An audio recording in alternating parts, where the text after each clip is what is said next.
about the thing with the civilians. Like, so what's your opinion about the situation with civilians in Manbij? Are they happy or not? Well, obviously it's a war zone.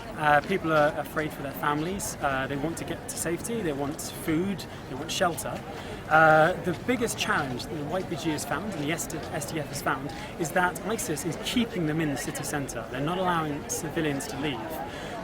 Which has created obviously a nightmare situation whereby a military operation has to work around civilians.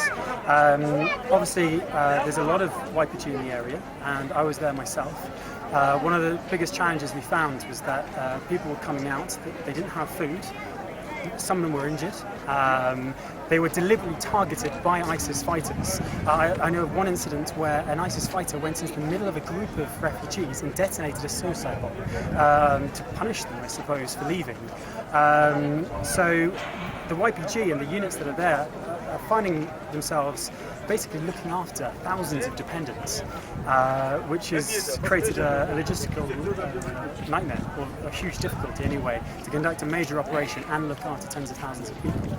So the biggest problems that I think is that the borders between Rojava and Iraq and Rojava and Turkey are completely closed by Erdogan and Barzani. And what I really want America, Britain, the West to do is lean on these countries to open the border, let international aid come in and help the YPG, help Rojava, help Syria. It's as simple as that. So do you think that the coalition could be blamed for killing civilians, or it's like ISIS that's the main... It's ISIS, because I've seen there's facilitators on the ground, there's people on the ground calling these airstrikes in from a variety of different places, both Kurdish and abroad, and they've called off airstrikes because they've seen civilians in certain areas, human shields basically.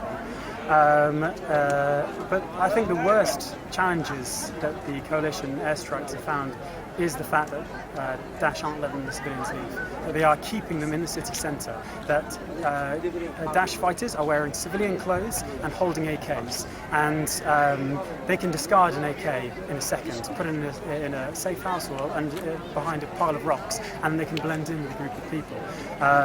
So I think it's a bit of a nightmare, but all caused by ISIS. Okay.